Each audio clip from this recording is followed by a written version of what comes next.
Welcome to another Hollywood Times Live.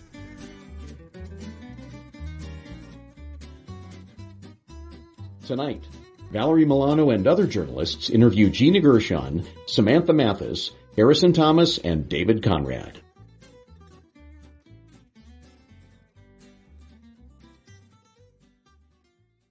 I want you to know that I'm happy for you.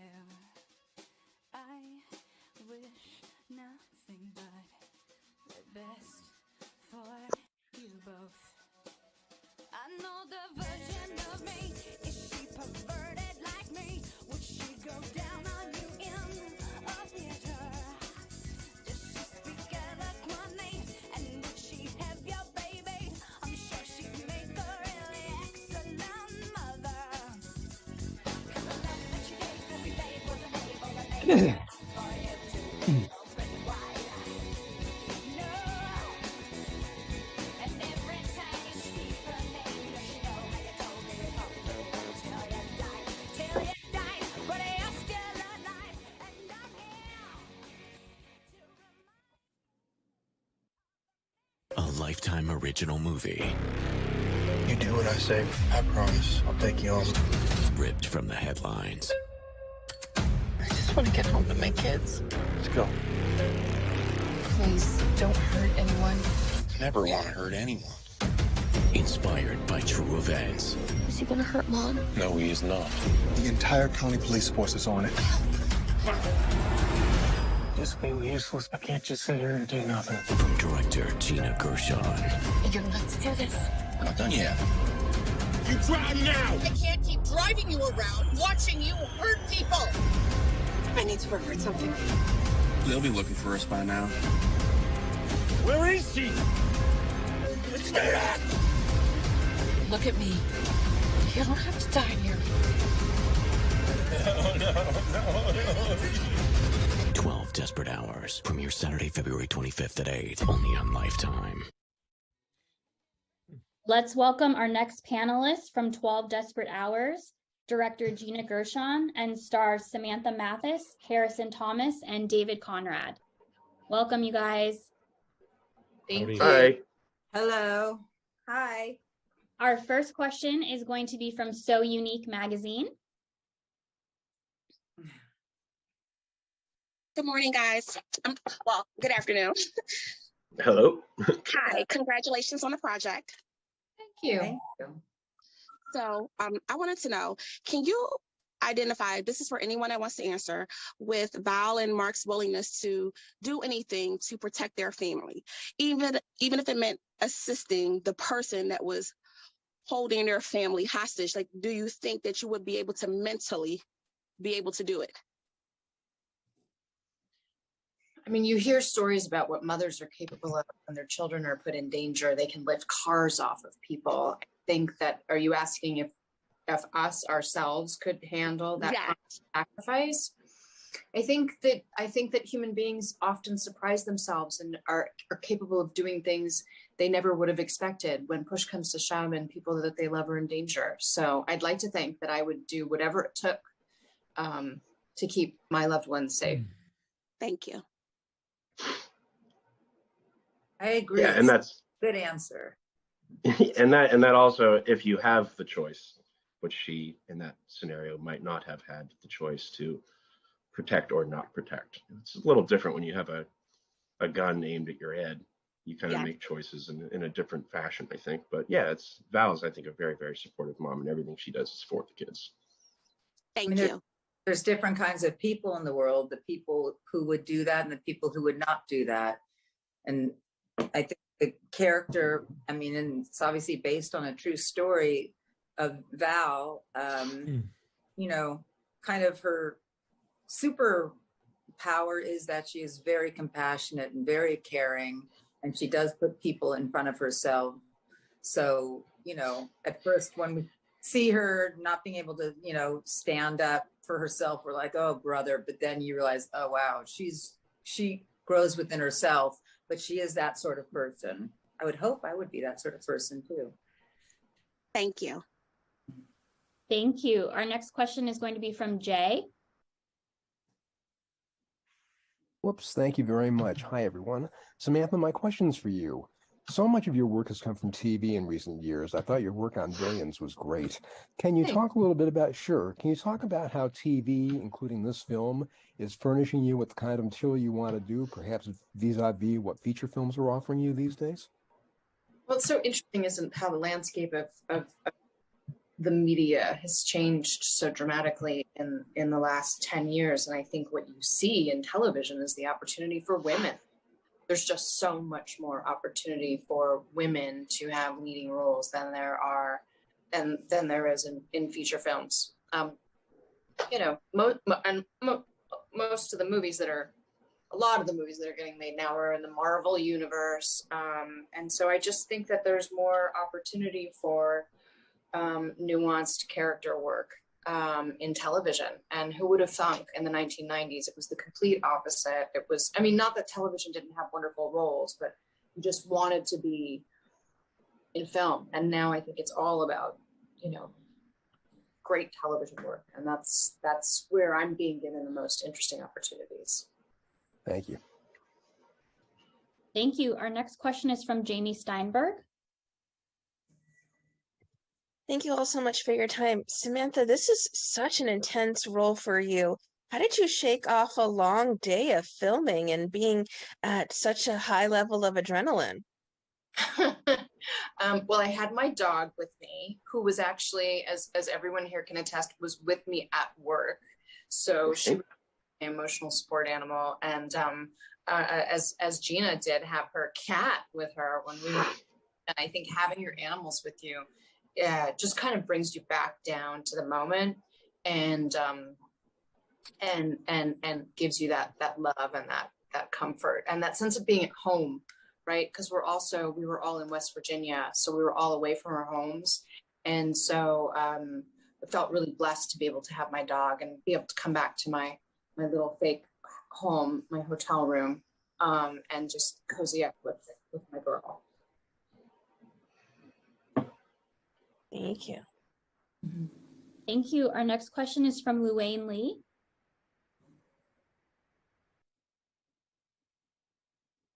Luanne, are you able to unmute? Yes, sorry about that. That's all right. I wanted to ask Gina. Gina, what's the most difficult thing about directing? And how do you think being an actress has helped? In this case, it was a very, very challenging schedule. Basically 12 desperate hours a day, no overtime. And it turned out to be 13 days, which is really insane. Being an actress, I think helped me. I think it helped me at the very beginning because I know good acting when I see it. And I was very lucky to have the cast that I got. And honestly, I wouldn't have been able to get through the days if, everyone wasn't as good as they were, Harrison, Sam, and David in particular. So it's just, it was a very short amount of time. So we just had to kind of go with what we had. It would have been nice to have had more time, but the difficult thing was really trying to make the days in this case. Thank you. Hey, let me jump in for a second. There was something about getting direction from Gina that was almost subliminal. She would sort of walk towards you and do something with her eyes or her head and go, oh yeah, okay, got it. And it was kind of cool. It was like, I don't know, your swim coach, your baseball just kind of moving their hand and you're like, right. And you just did it, which was, it had a great, I don't know, it just felt good. That's because I cast you guys, and who are all great actors. And, it's that sort of communication. Had I not had that, I think I would have been this instead of like that. Just kidding. I forgot. Can't joke. Yeah. Thank you. Thank you. Our next question is from Lavetta Jenkins. Hello, thank you everyone for being here. My question is for Samantha mostly, but anybody can chime in. I'm not gonna lie, I just finished watching the movie maybe an hour ago, and I always wait till the last minute, but I felt like you played so well, I started feeling sorry for him. Did you feel like your character was really feeling very sorry for him and wanting him to just, kind of give in and leave it all alone? Well, I think she was really torn. That was Val's conflict. I mean, ultimately, she's being held captive and she wants to get home, and she thinks the guy's, not going about. He's not going about things the right way, is he? Holding a gun to a woman's head and going and shooting people just because your girlfriend isn't responding to your phone calls is not the right way to go about it. But I think she does grow through the day to have this compassion for his background, how poorly people have treated him and underestimated him. But I mean, at the end of the day, he's done a bad thing. Thank you. Harrison, you did an amazing job. Thank you. Appreciate that. Thank you. Our next question is from Valerie Milano. There. I have two questions. Harrison, how was it playing a murdering kidnapper? And after that, I have a quick one for Samantha. Okay. How was it playing a murdering kidnapper? I've actually done a couple of these types of parts before where I play a sort of someone in that vein. I don't know why. I don't think I look particularly mean or evil, but something about my face. People keep throwing me into those parts. But what was it particular? Sorry, can you re-ask the questions one more time? Apologize. Simply, you're a murdering kidnapper. How does it feel? How does it feel? I think you have to find ways into yourself that are very sort of delicate and fragile, because I myself would never be mean to anybody, or really, I'm not a very physical person, I'm very sort of a pacifist. So I have to find situations in which I would become that angry and make them go into my brain and do my little actor work and stuff. And so it's a lot of like working it and trying to get my brain to get into that gear. But I think everybody has things that they will fight for. So if I can find something that I will fight for and make it relate to that character, a lot of the times then I can trick everybody and make them think I'm mean. Okay, thank you. Samantha, were you familiar with Anne Rule's Last Chance, Last Dance true crime collection prior? I was not familiar with Anne Rule, and my gosh, she was really quite prolific, wasn't she? No shortage of stories to pull from there, which is why Lifetime has been working through her oeuvre. Yeah. Okay. Thank you. Thank you so much. Our next question is from Suzanne. Hi. My question is for David and Samantha. You two very convincingly played husband and wife. Did you do anything before the movie to get to know each other, hang out, anything like that? We avoided each other as much as possible. Because really an unpleasant human being. Sorry, not to objectify you, but no. I mean, I think Gina said David was coming to do this. He was awesome, and instantly he walked in and there was a warmth and an availability. And, it's such a crazy thing, as we can all attest to, that we do, because, within days, you're sort of making this agreement that you are this husband and wife with this backstory and this relationship and this trust and this love. And so you just hope that you're going to be working with someone who you feel like you can jump into that sandbox with. And I felt that really easily with David. So David, I don't know, maybe it was awful for you. Yeah, real pleasure. I mean, calm and professional and just straightforward and like, yeah, have respect for the person and what they do, and the other stuff that they do outside of filmmaking too. And but just on the set, yeah, from day one, just great. And love the dog too, little doggy. Aw, thank you. Yeah. Thank you. Our next question is from G. Holla. Hey, how you doing? How you all doing this afternoon? Hello. For each person in the cast who would like to answer, how do you decompress once you immerse yourself into a character? Do you have like certain rituals that will actually bring you out? Do you go walking? You know, do you watch other movies? How do you decompress from putting on another person as a character? Harry, you had the most intense. How How do you decompress? studying lines at the Studying at the restaurant, yeah. A nice cheeseburger. I think a good cheeseburger helps a lot. That does help. I think it's very, very helpful. Fries, if you can add those as well, I think are very, very good. And then try to get sleep if you can after. And I mean, honestly, usually when you like put out that emotion, I don't have to like decompress. I'm decompressed. By the time I get home, I'm like ready to just flop on the floor. So I don't really have to like get my head out of a thing. I'm just kind of I'm good to go. So Samantha, how do you decompress? I mean, you saw me at the hotel. Same thing. Not cheap. Trying to fit in my wardrobe, but yeah, we did have we were in a couple of different hotels while we were in this town in West Virginia, but one of them was on a river, and that was a really nice spot where many of us would go for a walk, sometimes actually together, and just take in the nature.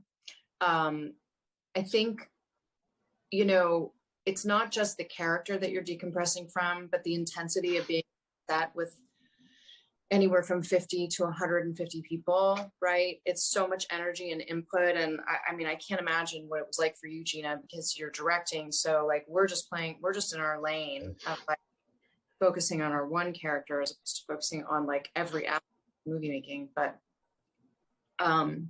you know, I think we've all, like, I remember when my mom, I started when I was 16, my mom had been an actress and she taught me about going to a hotel and like making it like your home. It meant you like moved a piece of furniture and took a piece of art down and like brought an Indian wrap throw and put it over the sofa and like anything that's a candle to sort of make it feel soothing and comforting and nurturing in a way where you felt like you were home so you could recharge your batteries before coming back and being on set with 100 people, just like needing something from you.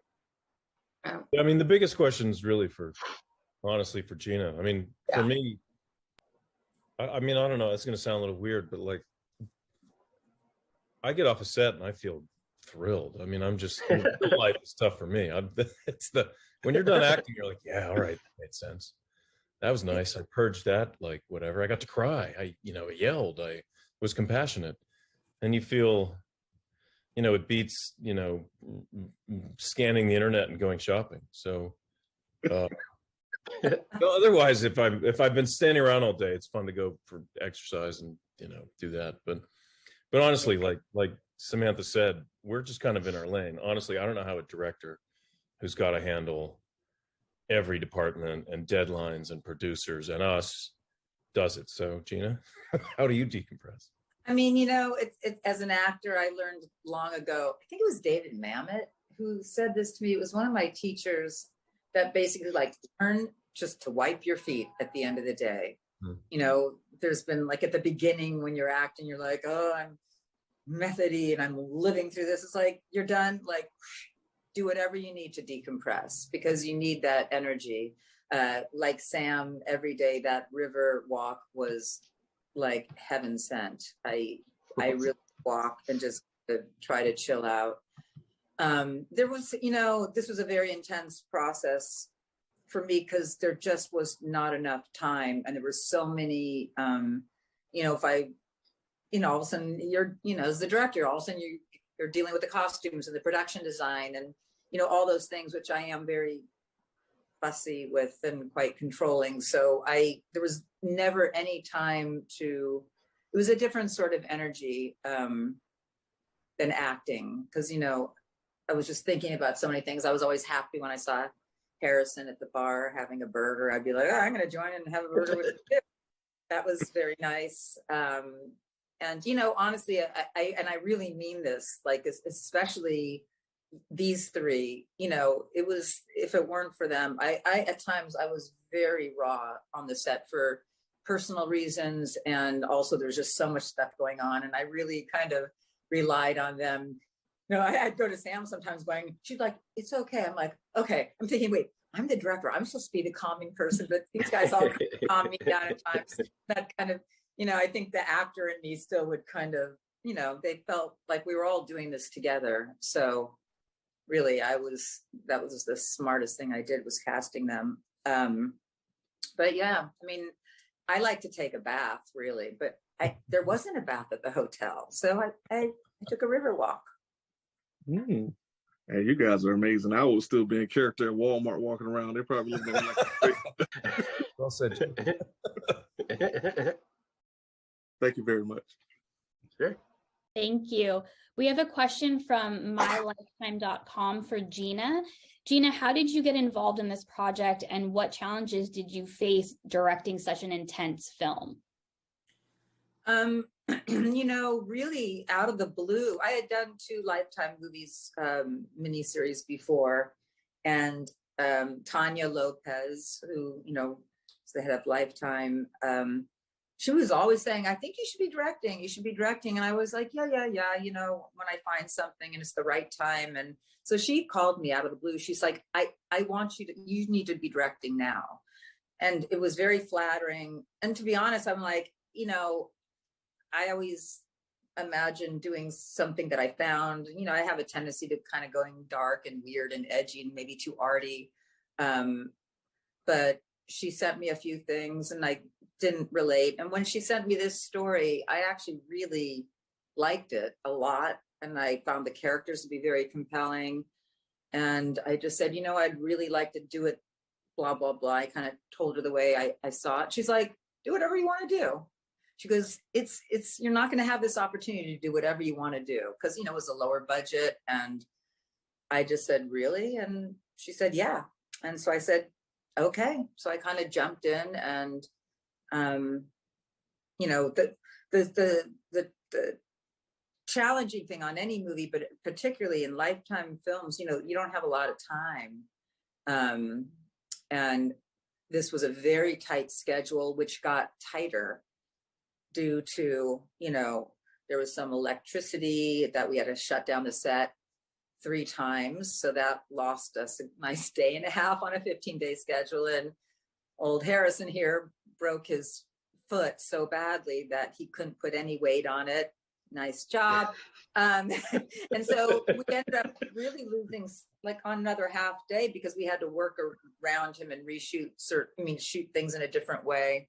So it was very challenging. And like I said, the cast was everything. I was like, we have no time for any, like, let's figure it out. Like, no scripts on set, know your lines. Let's just go there. And we're going to have to just, really be very specific and efficient with how we're shooting this. And it was, I realize I'm probably very spoiled because I'm used to being on sets with all the cameras in the world that I like, and things run a certain way. And all of a sudden I'm like, oh wait, we don't have all these Zoom cameras. We don't have jibs.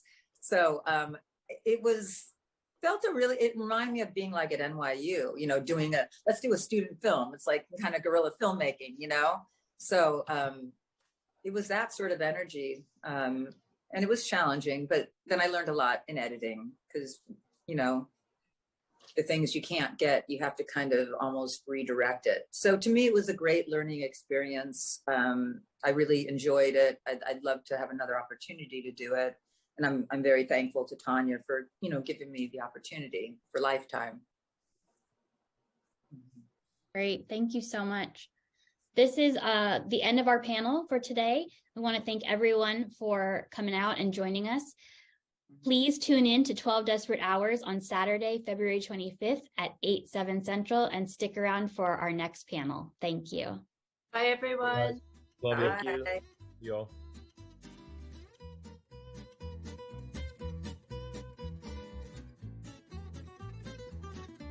We thank you for watching and suggest you subscribe to this channel for the next Hollywood Times Live.